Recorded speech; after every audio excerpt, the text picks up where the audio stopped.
What would it take for my mother's mess not to get in the way and stop causing permanent damage and health issues? Like what's happening at the emergency room on the side of the road. And well, first of all, I would have to not be having seizures on the side of the road. Well, that would require not shivering, not shaking, not being cold, maybe not walking miles on the side of the road. So maybe someplace with even partway some buses in a warmer but not too warm climate. Maybe. Okay, so that guess I gotta hit the lottery. That's not gonna happen. Okay, next. What would I need to clean up some of the problems which my mother's storytelling and making up stories to the doctor? Well, either a wicked good attorney or a name change. Even a name change, I would have to bounce around in a couple states and leave my old life behind and just say, oh, it all burned up in a fire. Oh yeah, all my medical records just burned up in a fire. They don't have any records for me. But hey, I'm here. I don't think they'd be too happy with all my health issues with that answer. So, combination of a cheap lawyer and a name change. Maybe I could get some health care. I don't know. It's really hard to clean up a mess like that. Having my father take responsibility is the easiest way. Doesn't even take much money or no money at all, like just enough money to fill up a gas tank. That's about it. Well, it depends on how much he wants to double down in it. If he actually wanted to drive around and go along and spend time talking about this with me and have me jog his memory about times and get a full picture of his wife, that would be too hard for him. Probably break his heart. So I don't think he could actually take full responsibility for his wife's and his actions. Now, the stuff that he signed with her, maybe, but that's not going to change very much. He would have to add, or, I mean, because they would still have a lot of that just because you pulled your name. Yeah, it just wouldn't, no. There would have to be a lot more action. So, uh, it's just a real hard one. 25 years of suffering from this and bringing up at doctors. You know, you let somebody go, like my mother, go up overboard like this, and it does an incredible amount of damage. Now, I tried to minimize the damage, and thanks God I did, or I would everybody would be calling me schizophrenic too. Yes, my mother wanted to try to make up a story about me being schizophrenic. She made up stories about me being bipolar. When she used to give me downers, she would go and tell people I was down. She would give me pills, and then I'd be tired, but she wouldn't tell anybody she gave me pills. And then people would wonder why I look so tired. And then she would do this before doctors or psychiatrists mostly. So then I look kind of tired and depressed, but the psychiatrist has no clue why because he doesn't know drugs or medicines involved. Or my father and or other people on my side want me to be able to meet other kids in the neighborhood. My mother doesn't. So she drugs me so I can't go out with other kids on Halloween. Just crazy stuff like that. And you let stuff like storytelling to your child's doctor or twisting words or trying to put things in your child's mouth or trying to twist your child's mind into believing false narratives. It's all really fucked up. It's just really fucked up, like brainwashing level shit. I'm an adult now, so I'm able to go through the memories of the times I had with me and my mother, and they're fucked up. And her other son didn't even go to her funeral because, again, he probably got older and had memories from his childhood that were fucked up. Now, I don't know what his problems are, money or not, but how about her half son or her stepson? Also said her behaviors were fucked up. So, how about her grandson? Maybe He said something better? No, her grandson said, my grandmother is fucked up. Wow. I wonder if it's all us or if it's just her that has a problem. I mean, I was the lightning rod, and all my problems were my mother's word. That's it. They were based upon my mother's word. And in the situations I was thrown in are bad. Real bad. And I'll have to live with that for the rest of my life. That I had an evil mother who labeled the shit out of me. Not only labeled me, drugged me, whacked me around when I'm less. I think that giving your kid a good smack on the ass cheeks when real young, or maybe a light smack on the back of the head, isn't the worst thing in the world. People would call that abuse today. Even back in the 90s, it was abuse. I mean, the ruler beatings I got, I mean, a ruler to the cross of face or in the shoulder is considered a ruler beating. It is not a ruler punishment. It's not on the hands. It's not on the ass cheek. It's on the face. And then again on the shoulder because you missed the face because I blocked it with my shoulder. You weren't aiming for my shoulder, but I was able to get it on my shoulder. This is unheard of today in the 90s while I was growing up. And actually, I was getting the ruler in the 2000s, not the 90s. In the 90s, it was drugs. Lots of drugs. If she wanted to punish me, Epicac or drugs, or Epicac or drugs, or Epicac or drugs. When we went to Texas, things got better for everybody, really. It just seemed more normal. But then things got really fucked up again.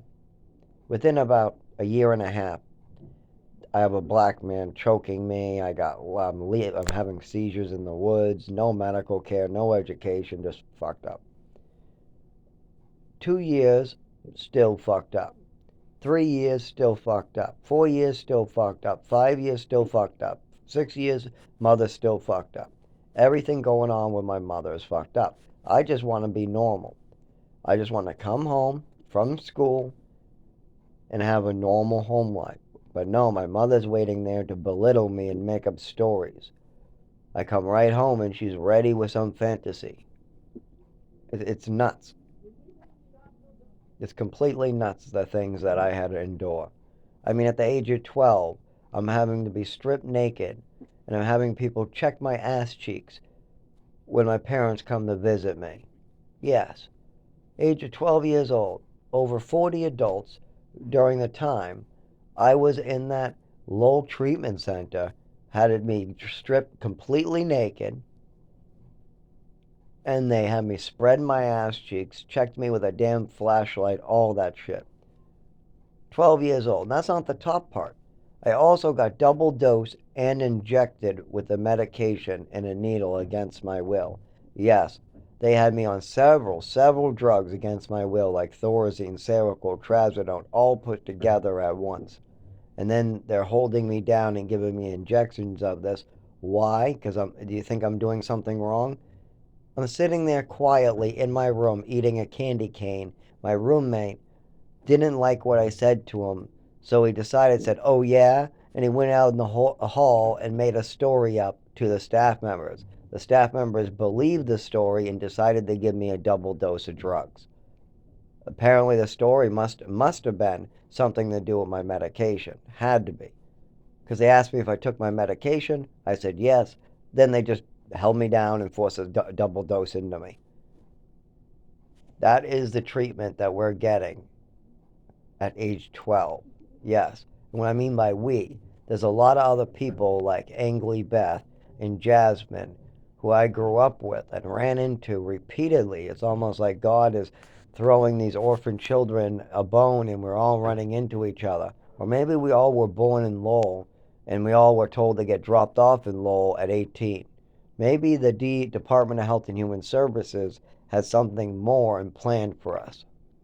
Maybe they're tired of people being born over and over in Lowell, so they're trying to punish the families by punishing their children and trying to fuck those children up good. Maybe even profit from the adopted parents and the children themselves. Maybe even make sure that the children get abused and the people who are willing to put up with these children get money from the state. Maybe that there's a program out there that instead of taking care of children, instead of taking care of the single mothers out there that are pregnant, that are only 15 years old and we're taking advantage of, maybe instead of that, we've just got a big cycle where the poor get taken advantage of by the wealthy, the rich get richer, and the poor get poorer. Maybe there's something bigger here with the state of Massachusetts. Because when you look at the Lowell Treatment Center, when you look at the hospitals, when you look at the psych doctors, when you look at Angley Beth, when you look at Jasmine, when you look at these individual cases, there's a lot in common, and there's a lot of stuff that seems way too common to be just a coincidence. Like we kept on running into each other in the same schools, same programs, and then we none of us live in the same town, but we all get dropped off in Lowell, and it just happens we all went through the system in Lowell. Huh, that's a little weird that we all came from that and ended up there homeless living in the woods. Me with the worst case because I can't even use the shelter. The other two, they're drug addicts or problems. I want to get sober. I just can't use the shelter and I have to live in the woods, so I drink.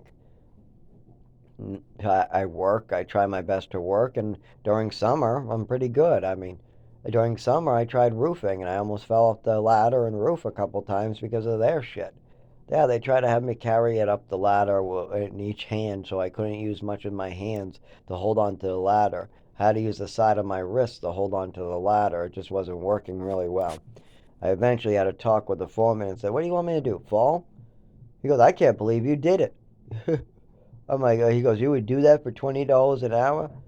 I go, "Listen, people crippled me to get money from me. I'm not even kidding. People profit off me and have me work. You're paying me, right? Yes. Good enough for me. You're paying me an actual wage that could pay rent, and you're not trying to cripple me." He goes, "Well, you could have fallen." I said, "And that's a choice I made. Just don't fire me if I tell you no." I mean, I have had so many people try to get me hurt and then try to profit off of it or get their money back. Like I'm some slot machine for them. Then I miss out. I'm the one who pays the price. Like for my lacking education for New Mexico. New Mexico, my father will say, "Well, I paid all that money." Well, you also went to court, sued, got a bunch of money back. I still haven't gone to college, and I still lost out on another education later. Maybe if you put that money towards a better education, or maybe if you didn't spend so much time in Maine, like maybe if you just sold all your properties in Maine, sold them all off and thought about your son's education. And then you bought another property later in Florida. Maybe that would have been a great idea. Stay in Chelmsford with no properties and then buy something to move into after you know everything's settled down with your wife. Your wife has a mental something going on, and you're moving around like crazy, and all it's doing is allowing her to get crazier. It's allowing her to avoid responsibility for her actions and a kid she adopts. And honestly, if you're not gonna, raise a child, then you need to make sure you undo the damage your wife is doing and give him back or find him another home. It's that simple, but you cannot allow your wife to cripple and maim a child and then just move on and let him get hurt again and again and again and again and again and again like it's a frickin' get Zach hurt slot machine. Or whenever there's any problem, just blame the kid. I mean, we ended up having a phrase that got very common by my teen and adults. When in doubt, blame Zach. When in doubt, whenever you don't know something, just blame it on Zach. When in doubt, blame Zach. It was a joke for me and a couple other relatives. Just when in doubt, blame Zach. And we would laugh because that's what my father and mother did. When in doubt, they blamed me. We watched it all the time. If I had nothing to do with it, if it made no sense, if they couldn't figure, well, who moved the cheese? It's Zach. Who moved the USB? It's Zach. Oh, he stole it. No. But when I'm getting in trouble in a program because they threw away something on my property, no big deal. When I have my favorite car, the solid gold, the favorite toy, and my mother throws it away, no big deal. When I get in trouble at another program because my mother does something, no big deal. When the teachers at school are asking me why my mother's writing crazy notes, no big deal. I'm not supposed to mention it. But they can mention made up stories all day long. They can come over and steal my swimming medal and my accomplishments that I won in the orphanage right out of my hands and then act like it's a big deal that I cut a carpet. Yes, these are things that you should teach me. I should get a spanking, absolutely. But 10 years later, you shouldn't be acting like your son was crazy because another kid told him to cut a carpet and he listened to the older kid. Yes, an older African American kid told me to cut a carpet, and I did it. Him and his sister were egging me on. I was only 5. I did what I was told. I'm always, okay, you're an older kid, so I should do what I'm told. Yeah, I'll cut it. Then I got into trouble. I took the full blame for it. I tried to say that he did it, because in a way, he told me to do it. But then he said he didn't do it, because he didn't. I had it in my hand and I cut it. So technically, I did it. I did. And he's right. I did do it. Now, when I got older, I realized not to listen to every adult. And then even older, I realized don't listen to my mother. I think the first time I really realized that was the 2 times with the pills. My mother told me it was okay to take caffeine pills before playing basketball. And then she continued advising me to do this. After talking to other kids that played basketball, I found out no, that's stupid. And I said, well, what's this? Then my mother also bought me some mood stabilizers over the counter, told me to take them like all the time, like every day, and then told me to give them to my friend crying in another room. My friend said no, so that's great. It never had to be a problem. But the fact that my mother advised it as a possible solution, that is a problem. Now, I was only like 14, 13 years old, so I had no idea what was wrong or what was right. My mother is who told me what was right and what was wrong. But my mother had problems. And I found that out at about 14, 15. I'm like, oh shit, I better not listen to my mother. Let's listen to the program staff, my father, Dan, Tim, Valerie, all the other adults in my life. But let's be very careful about this Patricia. Oh, yes. The advice she's giving me has got me in trouble over and over. She's drugged me. She's affected my nervous system. She's making up stories about me. And I don't know why she's making up these stories in front of these doctors. We go sit down together in front of a doctor, and then she just rambles on about made up stories. What is that about? I don't know. And then the doctor acts all nice to me, and I guess it's okay. I get to draw my father on a pad of paper, and they seem to like my drawings. I don't really know what's going on. I mean, it seems like therapy, but all that's happening is my mother's getting worse, and my mother's getting worse, and my mother's getting worse. And they're trying to say I'm getting worse, but I'm not getting an education. I'm not getting any of the things a child needs. And it's not because I don't want them. It's not because I'm not willing. It's choices that my father and mother are making. I mean, why am I drooling all tired in the morning? Because my mother just gave me a combo of pills that makes you drool tired. That simple. Why am I down? Because you just gave me downers. Why am I up right now? Because I'm not on a downer. Why am I hungry? Because I just took a bunch of pills that give me a super appetite. Why am I sick to my stomach? Because my mother gave me a full bottle of Apocac, and I'm on a bunch of pills right now that causes ulcers and upset stomach.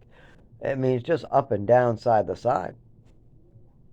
And then my mother's just making up stories like crazy. I'm bumping in the stuff. I'm trying to talk to the doctor about my tics. He says it's probably a side effect. I'll just make a note. Just blows past my tics. When I'm talking about bumping in the furniture, what does my mother want to turn that into? Self-harming. My wrists are bumping in the doorknobs constantly my whole entire life. My shins bump in the tables, anything I walk by. It's all the time. It's table legs, tables, bed frames. Oh, a metal bed frame one time. Oh yeah, those metal bed frames, those ones kill me all for years now. All the metal bed frames. Yeah, that's got me good so many times. Right on the bone. Anyways, yeah. So my legs spasm. I have problems with my nervous system, so if I try to move my arm or back, sometimes my leg will bounce. Or if I try to move my left leg, maybe my right leg is no longer straight and it bounces. Or if I just pick up my right leg, maybe it straightens out when it's not supposed to. So you can see when I walk, there are slight movements I try to hold back and keep slight, but you'll see them. And then sometimes you'll hear me go, ow! Or you'll see me crack my watch. You'll hear a bang, and I'll be like, ah, shit. And then I'll look at my watch, and my watch will be shattered, and I'll say, fucker. You'll see this year after year after year, or I'll be trying to pour a cup of coffee, and I'll be walking to sit down, and all of a sudden it'll slip right out of my hand all the time. Phones, too. I'll be talking on the phone, and all of a sudden it'll just drop out of my hand, and I'll be like, where the fuck did it go? Oh, great, it's on the ground.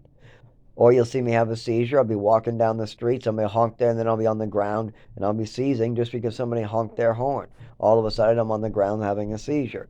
It just, that's what it is since age 7 after my mother gave me an overdose. Now, there is a lot that doctors do for this. I could live a normal life. But my father and mother didn't want that for me. My father and mother wanted me to die and pay for their sins instead. So they trafficked me and covered up their crimes.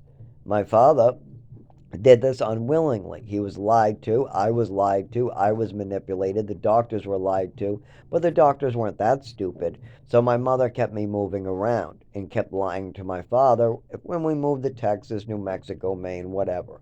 And my father was dumb enough to kind of just neglect his son and let my mother run the show.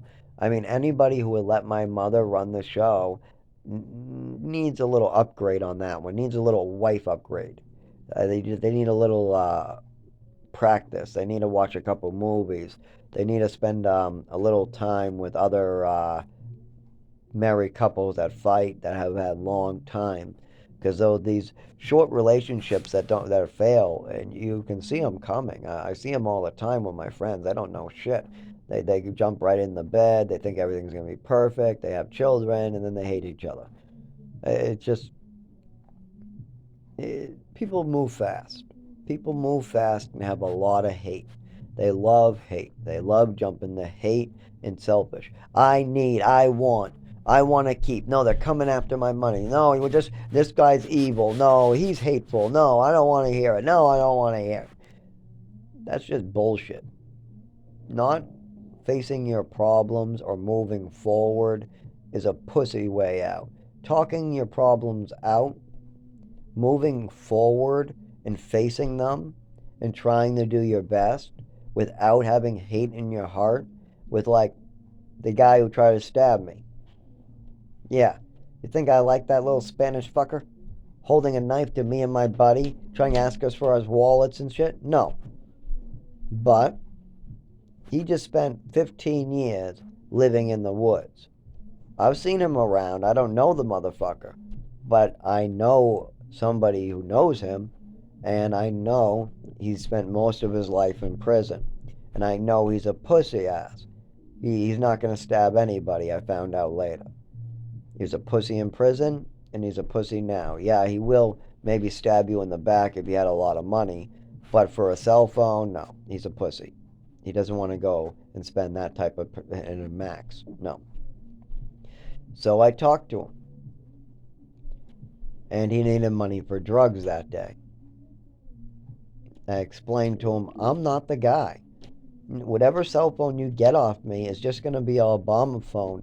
And if you get my wallet, you're just getting my ID and causing a lot of problems for me. That's it. And then I'll have to cause problems for you because you didn't even get anything out of it. You fucked up my life for nothing. That's not even an honest crime.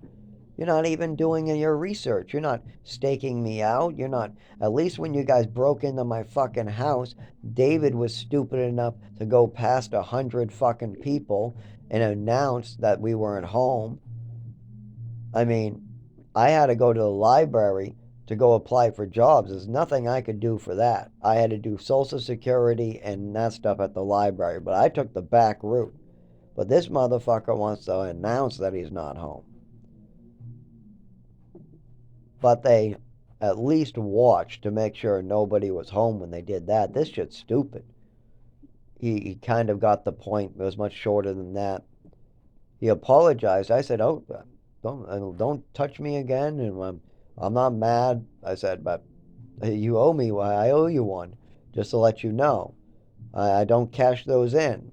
But yeah, but I don't want anything to do with you now. You've lost all respect. Don't ask me for money. Don't ask me to help you. Don't ask me to even point you to the hospital. Okay? But you have forgiveness, and I think you could do better. I think you can try an honest job, or at least try to find a better hustle. I mean, I was there. I'm still there. But I have honest hustles. Nobody gets hurt. I never go to jail.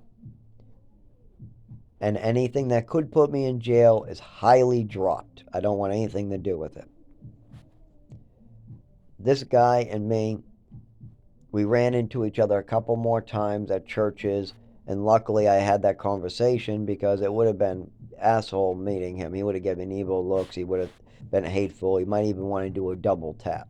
He might want to come back to try to rob me again, just because he keeps on seeing me around and he doesn't like that to see my face because it was a failed robbery.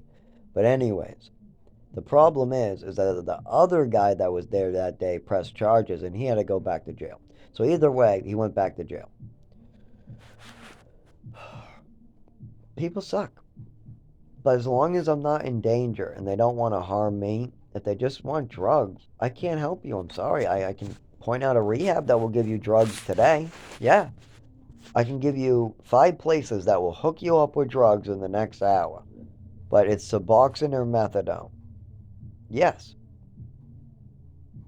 Oh, you're an illegal immigrant? Oh, I'm sorry. I do not have anything to help illegal immigrants. I point you to hospitals and services for Americans. I'm sorry, but if you're an illegal immigrant, you don't have rights here to use those services. Those are taxpayer services.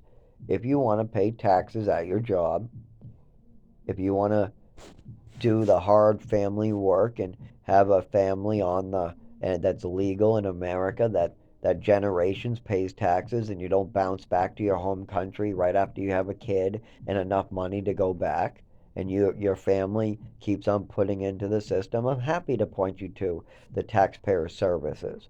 But if you weren't born in this country, you don't have anybody who's paid any taxes in, or you had no permission to be here, and they're gonna turn you down even if I send you there.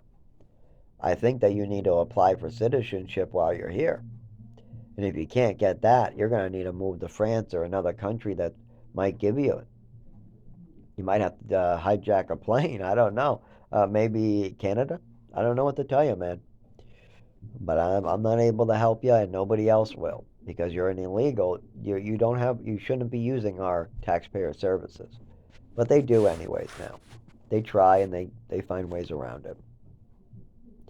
And honestly, I have a heart. I want them to be able to come over and have a process so their children and single women can get out of crime and flee violence. Absolutely. But there needs to be a process, registration, so these people can pay taxes at their jobs. If they're working under the table, none of that money goes back into the programs that they're receiving.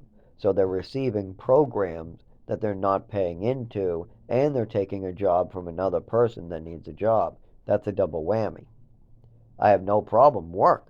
Just make sure you pay a little money into the programs that you want to use. That's it. I have to. I even volunteer.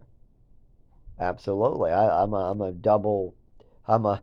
I invest all my time into helping society. Elderly, disabled children, disabled elderly, addicts, people who have problems with crime. I would make a really good like guidance counselor, but because of my mother, that will never happen. We have a lot of work that needs to be done way before any career path can be picked in the addiction or guidance, or I can open up a guidance type circle down in the basement for people who might have gone through a very certain type of abuse, where maybe psychiatrists or hospitals have held them down, or they feel like they have PTSD from what the doctors and hospitals might have done to them, so they can talk openly about it. Because The doctors don't want to hear about how other doctors have given you PTSD. So they just shut that shit up real quick. But people who have actually been abused in the medical field really should have a place to talk about it.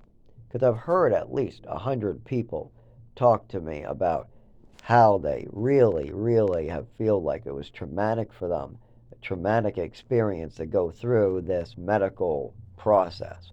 And that's wrong. Nobody should be abused in a hospital. Nobody should be raped in their bed. No girl should be talking about how at 16 a boy in a hospital came in and raped her. That all this and that actually happened in one of the hospitals when I was 12. I wasn't on the same girls thing, but there was a code red, and when we were on staff and everything, they had the door open. You could hear, and all the kids were talking about it, and the staff came over looking for the boy that snuck between the doorway somehow. Now, those are locked doorways. I have no clue how they got, but they found that it was some psycho kid named Harry or Henry or something like that. Well, it was kind of funny because it's reminded me of a family member's name, but this was nothing like a family member that I've ever met. This kid didn't talk. He was skinny, white, pale, short hair, blondish hair. Um, didn't talk at all. Just kind of like stood at the floor, just quiet. Came in and right out too. He just came right in. Like the second day, he's gone because of that. Obviously, he raped a girl in a hospital. But see, the staff members, they're everywhere. But they don't care about the kids. That's not their. No, a lot of them get thrills out of hurting the kids. I don't know what it is with some of these nurses. We're getting thrills out of hurting their patients, but it really needs to stop because one of these days these patients are going to pick up a knife or something, and you're going to hear on the news, patient goes nuts, kills nurse, nurse needs stitches.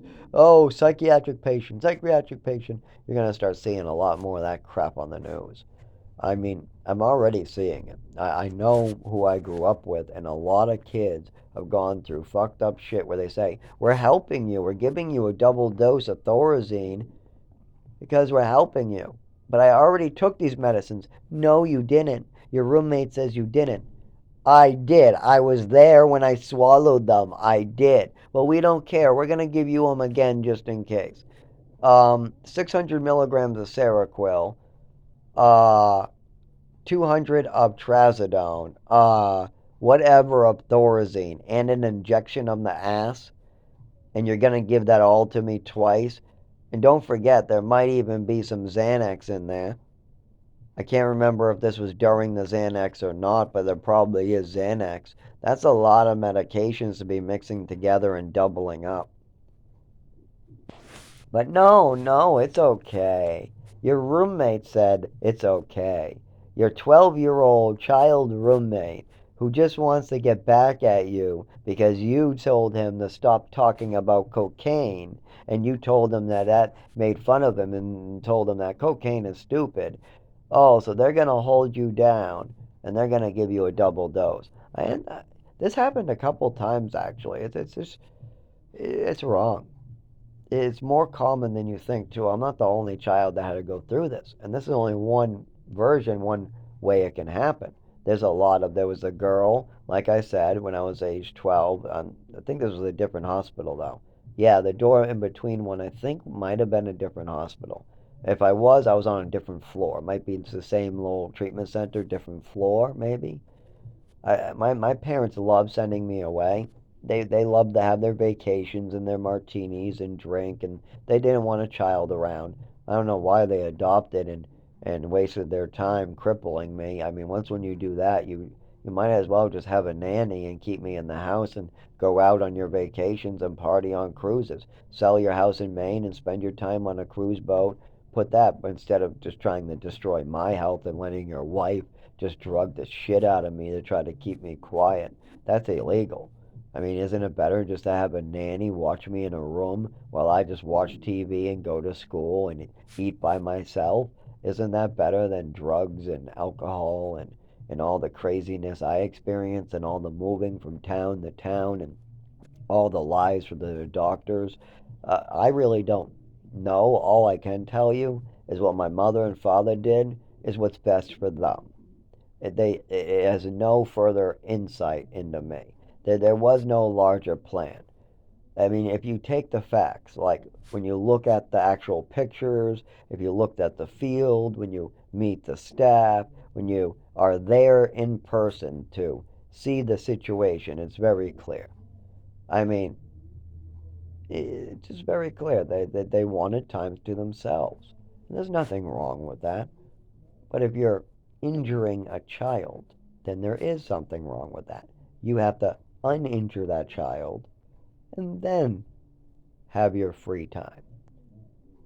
It's very simple. You don't get to maim somebody and cripple them and run away. That's a crime. But I guess here's another thing we used to say. It's only a crime if you get caught.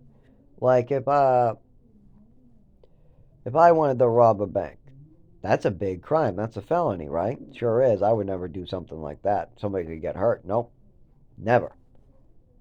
But if somebody did it with certainty, middle of the night, through the ceiling, everything, had a full body, latex, special glove suit, a robot. They sent in a robot that did it in a glove suit, and it takes all the money out. And then on top of that, the money is also sent to another country, and then they trade it for diamonds. Then the diamonds are sent back here, and at no point the government, because it's all done legal, you're even paying taxes on it. The government thinks it's all legal. You got it all. You got a business. You're a billionaire.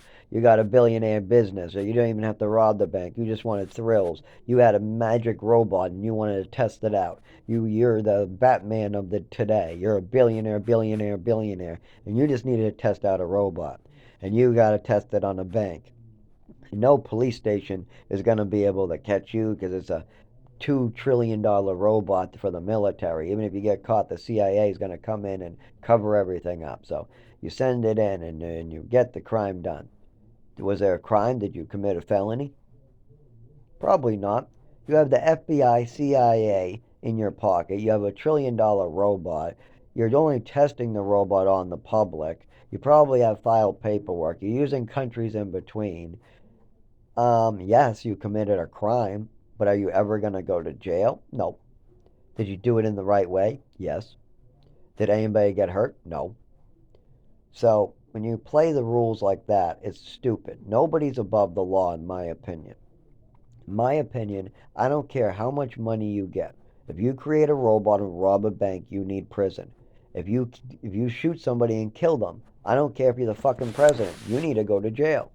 Like if Donald Trump in his presidency decided to shoot his opponent and kill Biden, I would want Trump in jail. No, you don't get to assassinate your opponent to keep your presidency. No, I don't want that happening in America. I don't want the president to have such immunity that he can do whatever the hell he wants. He can murder, he can steal an election, he can become a dictator of this country. I don't want any dictatorships. And that's where I'll end it. We don't need a dictatorship.